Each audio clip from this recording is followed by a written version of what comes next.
ನಮಸ್ಕಾರ ಆತ್ಮೀಯರೇ, ಇವತ್ತು ನಾನು ಮಾತು ಬೆಳ್ಳಿ ಮೌನ ಬಂಗಾರ, ಅದೇ ಥರ ಮಾತು ಮನೆ ಕೆಡಿಸ್ತು ತೂತು ಒಲೆ ಕೆಡಿಸ್ತು ಅನ್ನೋ ಗಾದೆನೂ ಇದೆ. ಇದೆಲ್ಲಕ್ಕೆ ವಿರುದ್ಧವಾಗಿ ಮಾತು ಬಲ್ಲವನಿಗೆ ಜಗಳವಿಲ್ಲ, ಊಟ ಬಲ್ಲವನಿಗೆ ರೋಗವಿಲ್ಲ, ಈ ಒಂದು ಗಾದೆ ಕೂಡ ಇದೆ. ಸೊ ಈ ಮಾತುಗಳ ಬಗ್ಗೆ, ಮಾತಿನ ಬಗ್ಗೆ ಇವತ್ತು ನಾನು ಮಾತಾಡ್ತೀನಿ. ಏನಂದರೆ ನೋಡಿ, ಇವಾಗ ಭಾಳಷ್ಟು ಜನ ಭಾಳಷ್ಟು ಮಾತಾಡ್ತಾ ಇರ್ತೀವಿ, ನಾನು ಸೇರಿಕೊಂಡು. ಏನಪ್ಪ ಅಂದರೆ ನಮಗೆ ಬೇಕಾದ್ದು ಬ್ಯಾಡ್ದಿರೋದು ಯಾರ್ಯಾರ ಬಗ್ಗೆನೋ ಏನೋ ಒಂದು ಕುತೂಹಲ, ಏನೋ ಒಂದು ರೋಚಕವಾದ ವಿಷಯ ಅಂತಷ್ಟು ಕೇಳಿಕೊಂಡು ನಾವು ಏನೋ ಮಾತಾಡಿಕೊಂಡು ಅದನ್ನು ಬೆಳೆಸ್ತಾ ಹೋಗ್ತೀವಿ. ಇದು ಓಕೆ, ನಮ್ಮ ಒಂದು ನಾಲಿಗೆಗೆ ಒಂದಷ್ಟು ಕೆಲಸ ಬೇಕಲ್ಲ, ಒಂದಷ್ಟು ಮಾತಾಡಬೇಕು ಅನಿಸುತ್ತೆ, ಮಾತಾಡ್ತಾ ಇರ್ತೀವಿ.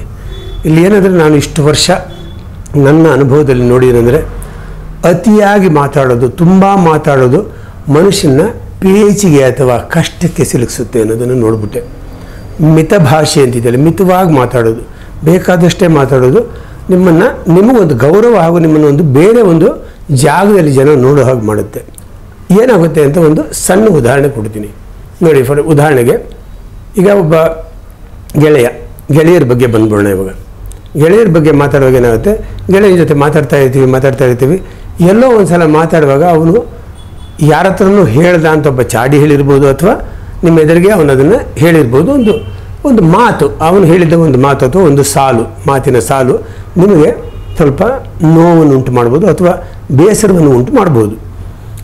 ಇವನು ಈ ಥರ ನಾನು ಎಷ್ಟು ಚೆನ್ನಾಗಿ ಮಾತಾಡ್ತೀನಿ ಅಂತ, ಎಷ್ಟು ಚೆನ್ನಾಗಿ ನೋಡ್ಕೊಂಡಿದ್ದೀನಿ, ಇವನ್ನ ಎಷ್ಟೆಲ್ಲ ಕಷ್ಟಕ್ಕೆ ಸಹಾಯ ಮಾಡಿದ್ದೀನಿ, ನನ್ನ ಬಗ್ಗೆ ಎಷ್ಟು ಕೇವಲವಾಗಿ ಮಾತಾಡೋಣಲ್ಲ ಅನ್ನೋ ಒಂದು ಯೋಚನೆ ಬಂದುಬಿಟ್ರೆ, ಅದು ನೀವೇ ಕೇಳಿದ್ರೆ ಅದಕ್ಕೊಂದು ಸಾಕ್ಷಿ ಸಿಕ್ತು ನಿಮಗೆ.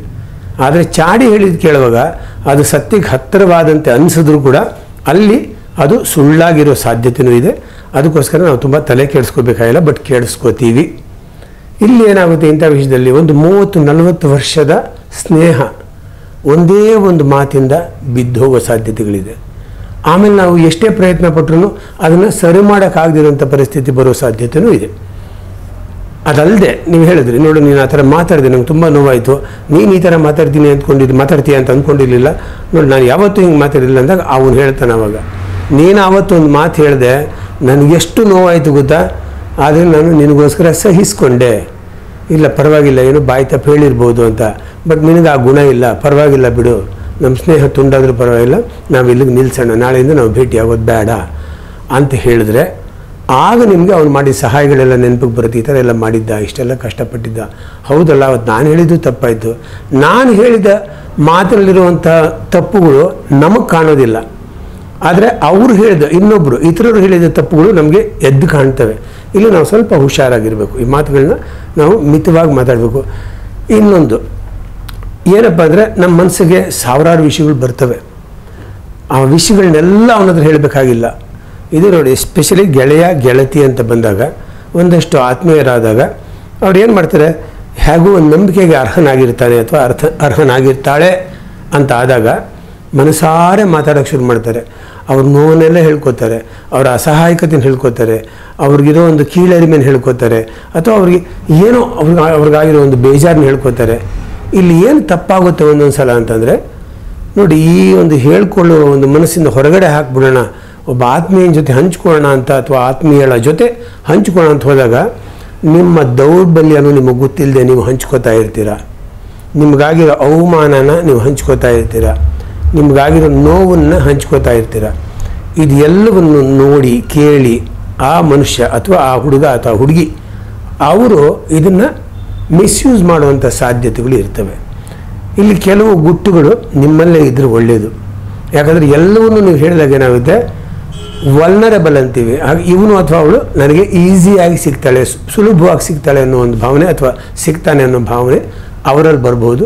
ಆದ್ದರಿಂದ ಇಲ್ಲೂ ಕೂಡ ಮಾತಾಡುವಾಗ ಎಷ್ಟೇ ಆತ್ಮೀಯತೆ ಇದ್ದರೂ ಕೆಲವು ವಿಚಾರಗಳು ನಿಮಗೆ, ಇದು ನಾನು ಯಾರಿಗೂ ಹೇಳಲಿಲ್ಲಪ್ಪ, ಇವನ ಹತ್ರ ಹೇಳ್ಕೊಳ್ಳೋಣ ಅಂತ ಅನ್ನಿಸುವಾಗ 2 ಸಲ ಯೋಚನೆ ಮಾಡಿ, ಇದು ಹೇಳ, ಇದನ್ನು ಅವನು ಜಡ್ಜ್ ಮಾಡ್ತಾನ ಅಥವಾ ನನ್ನ ಬಗ್ಗೆ ಎಂಪಥೈಸ್ ಮಾಡ್ತಾನ, ಅಂದರೆ ನನ್ನ ಬಗ್ಗೆ ಅವನು ಕರುಣೆಯಿಂದ ಅದನ್ನು ನೋಡ್ತಾನ, ಅಥವಾ ಇವಳು ಹಿಂಗೆ ಅಥವಾ ಇವನು ಹಿಂಗೆ ಅಂತ ತೀರ್ಮಾನ ಮಾಡಿಬಿಡ್ತಾನ.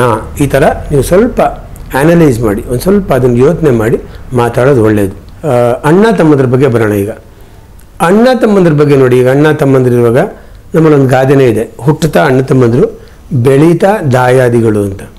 ಈ ಅಣ್ಣ ತಮ್ಮಂದ್ರ ಮಧ್ಯೆ ವಿಶೇಷವಾಗಿ ನಾನು ಇದುವರೆಗೂ ಕಂಡ ಕೇಸ್ಗಳಲ್ಲಿ ಎಲ್ಲಿ ದುಡ್ಡಿದೆಯೋ, ಎಲ್ಲಿ ಒಂದು ಪೂರ್ವಜರ ಆಸ್ತಿ ಇದೆಯೋ, ಇಂಥ ಕಡೆ ಏನಾಗುತ್ತೆ ಅಂದರೆ ಅಣ್ಣನೋ ತಮ್ಮನೋ ಒಬ್ಬ ಅದರಲ್ಲಿ ನನಗೆ ಹೆಚ್ಚಿನ ಪಾಲು ಬೇಕು, ಅಥವಾ ನಾನು ದೊಡ್ಡ ಮಗ ಅಥವಾ ನಾನು ಸಣ್ಣ ಮಗ, ನನಗೆ ನೋಡ್ಕೋಬೇಕು, ಅವರು ಚೆನ್ನಾಗೇ ಇದ್ದಾನೆ, ನನಗೇನೂ ಇಲ್ಲ, ಅಥವಾ ಈ ರೀತಿ ಯಾವುದೇ ರೀತಿಯಲ್ಲಿ ಯೋಚನೆ ಮಾಡಿ ಇಲ್ಲ ಈ ಆಸ್ತಿ ಎಲ್ಲ ಹೇಗಾದರೂ ನನಗೆ ಬರೋ ಥರ ಮಾಡಬೇಕು, ಅದಕ್ಕೆ ಏನು ಮಾಡೋದು ಅನ್ನೋ ಯೋಚನೆ ಯಾರೋ ಒಬ್ಬರಲ್ಲಿ ಬಂದರೆ ಅಲ್ಲಿ ವಂಚನೆ, ಮೋಸ ಹಾಗೂ ಇನ್ನೊಬ್ಬನ ಹಕ್ಕನ್ನು ಕಿತ್ಕೊಳ್ಳುವಂಥ ಕೆಲಸ ಮಾಡೋ ನಿಚ್ಚಳವಾಗಿ ಕಂಡುಬರುತ್ತೆ.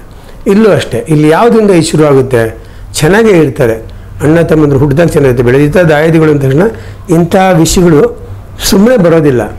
ಯಾವುದೋ ಒಂದು ವಿಷಯದಲ್ಲಿ, ಏನೋ ಒಂದು ವಿಷಯದಲ್ಲಿ ಮಾತುಕತೆಗಳು ಒಬ್ರಿಗೊಬ್ರಿಗೆ ತಾಕಲಾಟಗಳು ಹೆಚ್ಚಾದಾಗ ಏನಾಗುತ್ತೆ, ಹೌದಾ ನೀನು ಕಲಿಸ್ತೀನಿ ನೋಡಿ ನಾನು ಅಂತ ಇನ್ನೊಬ್ಬ ತಿಳ್ಕೊತಾನೆ. ಅವನ ಹತ್ರ ಯಾವುದೋ ಒಂದು ವಿಷಯದ ಬಗ್ಗೆ ಅವನಿಗೆ ಪ್ರಾಬಲ್ಯ ಇರ್ಬೋದು, ಅವನು ಯಾವುದೋ ಒಂದು ರೀತಿಯಲ್ಲಿ ಬುದ್ಧಿವಂತನಾಗಿರ್ಬೋದು, ಅವನು ತನ್ನ ಬುದ್ಧಿಶಕ್ತಿಯಿಂದಲೇ ಇವನ್ನ ಮಣಿಸಿ ಕೊನೆಗೆ ಇವನ್ನ ಅಸಹಾಯಕನನ್ನಾಗಿ ಮಾಡೋ ಸಾಧ್ಯತೆ ಇದೆ. ಇದು ಒಂದು. ಇದಲ್ಲದೆ ಈಗ ನೋಡಿ, ಫಾರ್ ಎಕ್ಸಾಂಪಲ್ ಅತ್ತೆ ಸೊಸೆಯರ ಜಗಳ ಅನ್ನೋದು ತಲೆತಲಾಂತರದಿಂದ ಎಷ್ಟೋ ವರ್ಷಗಳಿಂದ ನಡ್ಕೊಂಡ್ಬರ್ತಾ ಇದೆ. ಯಾಕೆ ಹೀಗಾಗ್ತಾ ಇದೆ? ಇಲ್ಲಿ ನೋಡಿ, ಒಬ್ಬರು ಅತ್ತೆ ಒಂದು ಕಾಲದವರು, ಸೊಸೆ ಈ ಕಾಲದವರು, ಅಥವಾ ಈ ಕಾಲಕ್ಕೆ ಸ್ವಲ್ಪ ಹಿಂದೆ ಹುಟ್ಟಿರ್ಬೋದು, ಆ ಥರದವರು. ಇಬ್ಬರ ಮನಸ್ಸಿನಲ್ಲಿ ವಿಚಾರ ಮಾಡುವಂಥ ವಿಚಾರಧಾರೆ ಇದೆಯಲ್ಲ, ಅಥವಾ ಅವರು ಹೊಂದ್ಕೊಂಡು ಹೋಗಿರೋದು ಇದೆಯಲ್ಲ, ಅದು ಬೇರೆ ಬೇರೆ ಆಗಿರುತ್ತೆ. ಇಲ್ಲಿ ಇಬ್ಬರು ಒಬ್ಬರನ್ನೊಬ್ಬರನ್ನು ಸ್ವಲ್ಪ ಅರ್ಥ ಮಾಡ್ಕೊಳ್ಳೋದು ಮುಖ್ಯ ಆಗುತ್ತೆ. ಏನಪ್ಪ ಅಂದರೆ ನೋಡಿ, ಈಗ ಸೊಸೆಯಾದವಳು ಮೊದಲಾಗಿ ಯೋಚನೆ ಮಾಡ್ಬೇಕಂದ್ರೆ, ನೋಡು ಇವಾಗ ನಾನು ಬೆಳೆದಿದ್ದೀನಿ, ನನಗೆ ಇವಾಗ ಇಷ್ಟು ವರ್ಷ, ನಮ್ಮ ಅತ್ತೆ ನನಗಿಂತ ಆಲ್ಮೋಸ್ಟ್ 2ರಷ್ಟು ವರ್ಷದಲ್ಲಿದ್ದಾರೆ. ಸೊ ಓಕೆ, ಅವ್ರನ್ನ ಬದಲಿಸೋಕ್ಕಾಗೋದಿಲ್ಲ. ಯಾಕಂದರೆ ಅವರು ಒಂದು ಸಂಪ್ರದಾಯದಲ್ಲಿ, ಒಂದು ಪರಿಸ್ಥಿತಿಯಲ್ಲಿ, ಒಂದು ನಂಬಿಕೆಯಲ್ಲಿ ಅವ್ರದ್ದೇ ಆದ ಒಂದು ಕಂಫರ್ಟ್ ಝೋನ್ ಅಂತ ಕ್ರಿಯೇಟ್ ಮಾಡ್ಕೊಂಡು ಅವ್ರದ್ದೇ ಆದ ರೀತಿಯಲ್ಲಿ ಬೆಳೆದಿರ್ತಾರೆ. ಈಗ ಅವ್ರಿಗೆ 60, 70, 80 ವರ್ಷಗಳಾದಮೇಲೆ ನಾವು ಅವ್ರನ್ನ ಬದಲಾಯಿಸೋದು ಅನ್ನೋದಕ್ಕೆ ಅರ್ಥವೇ ಇಲ್ಲ. ಆದ್ದರಿಂದ ನಾವೇನು ಬದಲಾಗ್ಬೋದು ಇಲ್ಲಿ ಅಂತ ಯೋಚನೆ ಮಾಡಬೇಕು ಸೊಸೆಯರು. ನಾನೇನು ಬದಲಾದರೆ ಚೆನ್ನಾಗಿರುತ್ತೆ, ಹೇಗೆ ನಾವು ಸಾಮರಸ್ಯದಿಂದ ಇರ್ಬೋದು ಅಂತ ಇವರು ಯೋಚನೆ ಮಾಡಿದ್ರೆ, ಈಗ ಇನ್ನೊಂದು ಅದರಲ್ಲಿ ಮುಖ್ಯವಾಗಿ ನಾನು ಯಾವಾಗ ಹೇಳೋದು, ತಾಯಿ ಅಂತಲೇ ತಿಳ್ಕೊಂಬಿಡಿ, ಅತ್ತೆ ಅಂತ ತಿಳ್ಕೊಳ್ಳೋಕ್ಕೆ ಹೋಗ್ಬಿಡಿ, ನನ್ನ ತಾಯಿ ಅಂದ್ಕೊಳ್ಳಿ. ಯಾಕಂದ್ರೆ ನಮ್ಮ ತಾಯಿ ಹತ್ರ ನಮ್ಗೆ ಎಷ್ಟು ಸಲಿಗೆ ಇದೋ ಅಷ್ಟು ಸಲಿಗೆ ಬೆಳೆಸ್ಕೊಳ್ಳೋ ಅಷ್ಟು ನೀವು ಅವ್ರ ಜೊತೆ ಹೊಂದ್ಕೊಂಡು ಹೋಗೋಕ್ಕಾಗುತ್ತಾ ನೋಡಿ. ಇದು ಮೊದಲನೇದು. ಹಾಗೆ ಅತ್ತೆ ಅವ್ರು ಏನಾಗಬೇಕು, ಅತ್ತೆ ಆಗಿರುವವರು ಅವ್ರು ಏನು ಮಾಡಬೇಕು, ಆಯಿತು ಈಗ ನಮ್ಮ ಕಾಲದಲ್ಲಿ ಇಷ್ಟೊಂದೆಲ್ಲ ಇತ್ತು, ಇಷ್ಟೆಲ್ಲ ವಿಷಯಗಳಿತ್ತು, ಇಷ್ಟೆಲ್ಲ ಕಟ್ಟುಪಾಡುಗಳಿತ್ತು, ಬೇಕಾದಷ್ಟು ಕಷ್ಟಪಡಬೇಕಾಯಿತು. ಅದು ಈ ಕಾಲದಲ್ಲಿ ಸುಲಭ ಆಗೋಗಿದೆ. ಯಾಕಂದ್ರೆ ನೋಡಿ, ಆವಾಗ ಹೇಗಿತ್ತು, ಒಂದು ಸಣ್ಣದೊಂದು ಆಟೋ ಹಿಡ್ಕೋಬೇಕು ಅಂದರೆ ನಾವು ಎಲ್ಲ ಒಂದು ಕಡೆ ಪೋಸ್ಟ್ ಆಫೀಸ್ ಹೋಗೋಣ, ಅಲ್ಲಿ ಹೋಗೋಣ, ಇಲ್ಲಿ ಸಿಗುತ್ತೆ ಅಲ್ಲಿ ಸಿಗುತ್ತೆ ಅಂತ ಹುಡ್ಕೊಂಡು ಹೋಗ್ಬೇಕಾಯ್ತು. ಈಗ ಮನೆ ಬಾಗಿಲಿಗೆ ಬರುತ್ತೆ. ತಿಂಡಿ ತಿನ್ನಬೇಕು ಅಂದರೆ ಹೋಟ್ಲಿಗೆ ಹೋಗಲೇಬೇಕಾಗಿತ್ತು ಮನೇಲಿ ಇಲ್ದಿದ್ರೆ. ಈಗ ಮನೆ ಬಾಗಿಲು ತರಿಸ್ಕೋತೀವಿ. ದಿನಸಿ ತೊಗೋಬೇಕು ಅಂದರೆ ಯಾವುದೋ ಅಂಗಡಿಗೆ ಹೋಗಬೇಕಾಯಿತು, ಈಗ ಅದು ಕೂಡ ಮನೆ ಬಾಗಿಲು ಬರುತ್ತೆ. ಎಲ್ಲೂ ಮನೆ ಬಾಗಿಲಿಗೆ ಬಂದಂಗೆ ಆಗಿರೋದ್ರಿಂದ ಸ್ವಲ್ಪ ಆರಾಮ್ ಜೀವನ ಆಗಿದೆ. ಈ ಆರಾಮ್ ಜೀವನಕ್ಕೆ ಅವರು ಹೊಂದ್ಕೊಂಡಿರ್ತಾರೆ, ಯಾರು ಸೊಸೆಯಂದಿರು. ಅವರು ಇದನ್ನು ಒಂದು ರೂಢಿ ಮಾಡ್ಕೊಂಡ್ಬಿಟ್ಟಿರ್ತಾರೆ. ಆದ್ದರಿಂದ ಈ ಥರ ಬೇಡ, ಆ ಥರ ಅಂತ ಇಂಥ ಕೆಲವು ವಿಷಯಗಳಲ್ಲಿ ಅವರು ಅದನ್ನು ಬಿಟ್ಟು ಬಿಡೋದು ಒಳ್ಳೆಯದು. ಇರಲಿ, ಈಗಿನ ಕಾಲಕ್ಕೆ ತಕ್ಕಂಗೆ ಅವ್ರು ಮಾಡ್ತಾ ಇದ್ದಾರೆ. ಇದೆಲ್ಲ ವಿಷಯಕ್ಕೂ ಅನ್ವಯ ಆಗುತ್ತೆ. ಈಗ ನಡವಳಿಕೆಗಳು ಬದಲಾಗ್ತವೆ, ಒಂದಷ್ಟು ಆಲಸ್ಯ ಇರ್ಬೋದು. ಯಾಕಂದರೆ ಅವರು ದುಡಿದಷ್ಟು ನಾವು ಈಗ ದುಡಿತಾ ಇಲ್ಲ, ನಮ್ಮ ಪೂರ್ವಿಕರು ದುಡಿದಷ್ಟು ಹಾಗೂ ಅಷ್ಟು ಶಕ್ತಿನೂ ಈಗಿನವ್ರಿಗಿಲ್ಲ. ಅದರಿಂದ ಇಲ್ಲೊಂದು ಸಣ್ಣ ರಿಯಾಯಿತಿ ಕೊಡೋಣ, ಪರವಾಗಿಲ್ಲ, ಈ ಥರ ಅವರು ಒಂದಷ್ಟು ಅರ್ಥ ಮಾಡಿಕೊಂಡು ಯಾವುದೇ ರೀತಿ ಇರಲಿ ಅದು. ಮತ್ತು ಒಂದು ವಸ್ತ್ರಗಳ ಬಗ್ಗೆ ಆಗಲಿ, ಈಗ ವಸ್ತ್ರಗಳ ಬಗ್ಗೆ ತುಂಬ ಕಂಪ್ಲೇಂಟ್ ಇದೆ. ನಮ್ಮ ಸ್ಟುಡಿಯೋಗೆ ಒಬ್ಬರು ಬರ್ತಾರೆ, ಅವ್ರ ಹೆಸರೆಲ್ಲ ಹೇಳೋದಿಲ್ಲ. ಅವ್ರು ಹೇಳಿದ್ರು, ಅವ್ರಿಗೆ ಯಾರೋ ಬಂದು ಹೇಳಿದ್ರಂತೆ, ನೋಡಿ ನಿಮ್ಮ ಸೊಸೆ ಶಾರ್ಟ್ಸೆಲ್ಲ ಹಾಕ್ಕೊಂಡು ಓಡಾಡ್ತಾರೆ ಅಂತ. ಆವಾಗ ಅವ್ರಿಗೆ ಹೇಳಿ, ಸ್ವಲ್ಪ ನೀವು ದೊಡ್ಡ ಮನೆತನದವರು ಅಂತಂದ್ರಂತೆ. ಆವಾಗ ಅವ್ರು ಹೇಳಿದ್ರಂತೆ, ನಮ್ಮ ಹತ್ರ ಮಾತಾಡೋರು ಹೇಳಿದ್ದು, ನನ್ನ ಮಗಳು ಹಾಕ್ಕೋತಾಳೆ, ನನ್ನ ಮಗಳಿಗೆ ನಾನು ಹೇಳಲ್ಲ ಅಂದಮೇಲೆ ನಾನು ಅವ್ರಿಗೆ ಹೇಳಕ್ಕೆ ಹೋಗೋದಿಲ್ಲ, ಅದು ತಪ್ಪಾಗುತ್ತೆ ಅಂತ. ನೋಡಿ, ಇದು ಅವರು ಅತ್ತೆಯಾಗಿ ಅವ್ರಿಗೆ ಹಕ್ಕಿತ್ತು, ಹೇಳ್ಬೋದಿತ್ತು ನಮ್ಮ ಮನೆತನ ಅಂತ.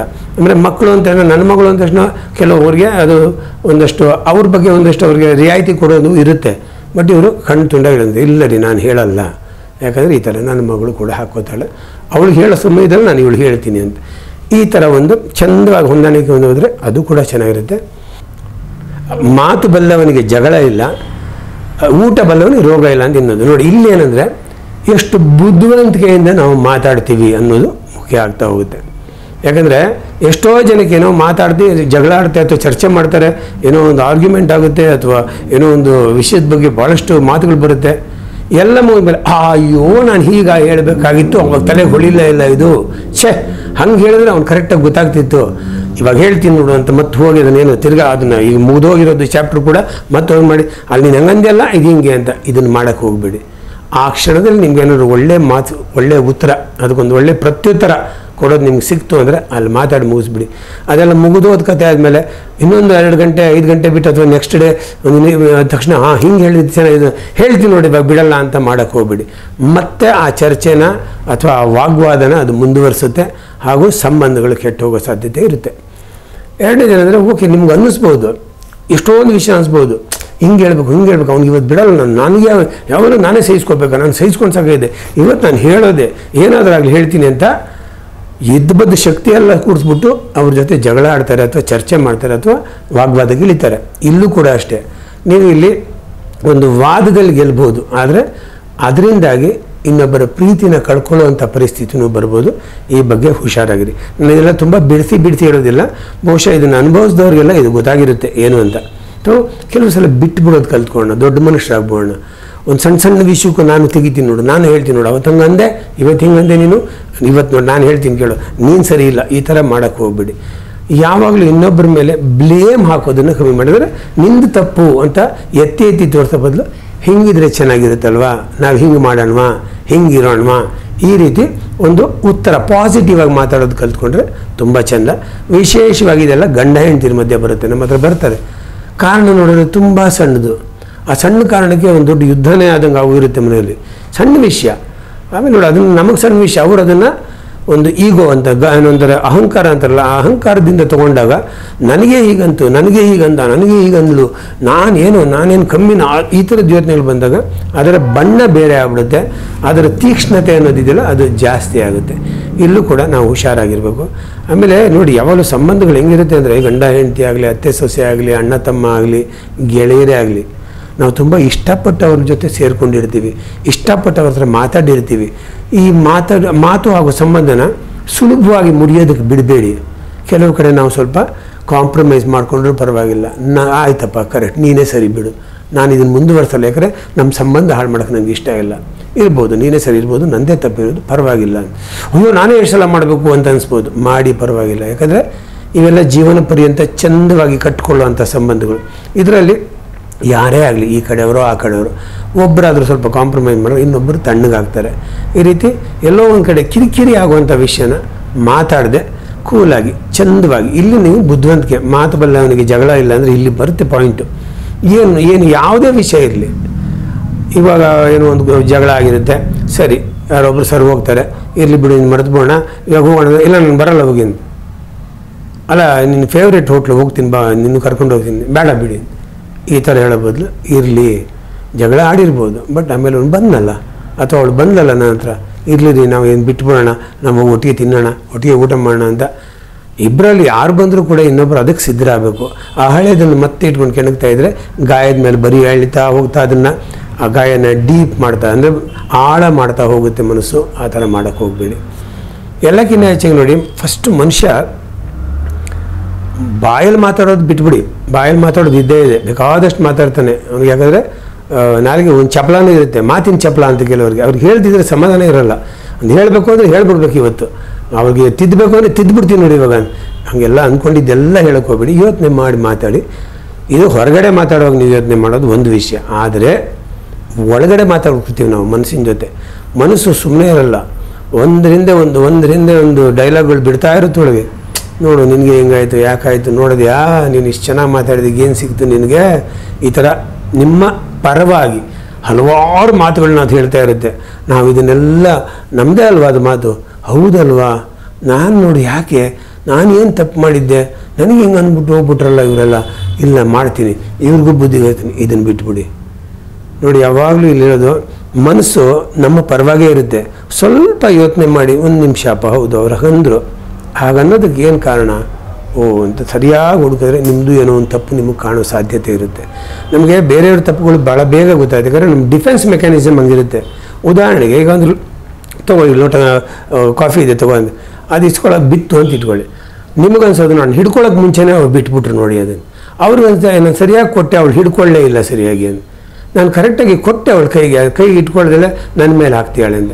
ಸೊ ಈ ರೀತಿ ನಮ್ಮ ಒಂದು ಡಿಫೆನ್ಸ್ ಮೆಕ್ಯಾನಿಸಮ್ ಇದೆಯಲ್ಲ, ಅದು ನಮ್ಮನ್ನು ನಾನು ಸರಿ ಬೇರೆಯವ್ರ ತಪ್ಪು ಅಂತ ತೋರಿಸುತ್ತೆ. ಇಲ್ಲೂ ಅಷ್ಟೇ, ಸ್ವಲ್ಪ ಹುಷಾರಾಗಿ ನಂದು ತಪ್ಪಿದೆಯಾ ಅಂತ ಒಂದು ಕ್ಷಣ ಯೋಚನೆ ಮಾಡಿ. ಇದ್ರೂ ಇರ್ಬೋದು ಅಂತ ನಿಮ್ಗೆ ಅನಿಸುತ್ತೆ, ಅಥವಾ ಇದೆ ಅಂತಲೇ ಅನಿಸ್ಬೋದು. ಅಲ್ಲಿಗೆ ಅಯ್ಯೋ ಹಂಗೆ ಮಾತಾಡಬಾರ್ದಾಯಿತ್ತು ಅಂತ ಆಮೇಲೆ ಪಶ್ಚಾತ್ತಾಪ ಪಡೋದು. ಮೊದಲೇ ಮಾತಾಡೋಕೆ ಹೋಗ್ಬೇಡಿ. ಮನಸ್ಸಲ್ಲಿ ಸಾವಿರ ಥಾಟ್ಸ್ ಬರುತ್ತೆ, ಯೋಚನೆಗಳು ಬರ್ತವೆ. ಅದನ್ನೆಲ್ಲವನ್ನ ನಾವು ಸರಿ, ನಾನೇ ಸರಿ, ನಂದೇ ಕರೆಕ್ಟು, ನಾನೇ ನಡೆದಿದ್ದೇ ದಾರಿ ಅಂತ ಹೋಗೋದನ್ನು ಬಿಟ್ಟುಬಿಡಬೇಕು. ಸ್ವಲ್ಪ ಮಟ್ಟಿಗೆ ಯೋಚನೆ ಮಾಡಿ ಬುದ್ಧಿವಂತಿಕೆಯಿಂದ ಸಂಬಂಧಗಳು ಕೆಡದ ಹಾಗೆ ಚೆಂದವಾಗಿ ಇಟ್ಕೋಬೋದು. ಮಾತಲ್ಲೇ ಇಲ್ಲ ಇರೋದು ನೋಡಿ. ಪ್ರಾಣಿಗಳಿಗೆ ಮಾತು ಬರಲ್ಲ, ಏನೂ ಇಲ್ಲ, ಅವುಗಳಿಗೆ ಸಂಬಂಧಗಳ ಬಗ್ಗೆ ಬೆಲೆನೂ ಗೊತ್ತಿಲ್ಲ. ನಮಗೆ ಎಲ್ಲ ಗೊತ್ತಿದೆ, ಸಂಬಂಧದ ಬೆಲೆ ಗೊತ್ತಿಲ್ಲ ಅಂತಲ್ಲ, ತಾಯಿ ಮಗು ಎಲ್ಲರಿಗೂ ಇದೆ ಅದು. ಆದರೆ ಅವುಗಳು ವ್ಯಕ್ತಪಡಿಸೋ ರೀತಿ ಬೇರೆ ಆಗುತ್ತೆ. ನಾವು ಮಾತಲ್ಲಿ ಎಲ್ಲವನ್ನು ಹಾಳು ಮಾಡಿಬಿಡ್ತೀವಿ. ಸೊ ಇದೊಂದು ವಿಷಯ ಚೆನ್ನಾಗಿ ಜ್ಞಾಪಕ ಇಟ್ಕೊಳ್ಳಿ. ಹೆಚ್ಚು ಮಾತಾಡೋಕ್ಕೆ ಹೋಗ್ಬೇಡಿ, ಪದೇ ಪದೇ ಹೇಳಿದ್ದನ್ನೇ ಹೇಳೋಕ್ಕೆ ಹೋಗಬೇಡಿ, ಅದು ಯಾರಿಗೂ ಇಷ್ಟ ಆಗಲ್ಲ.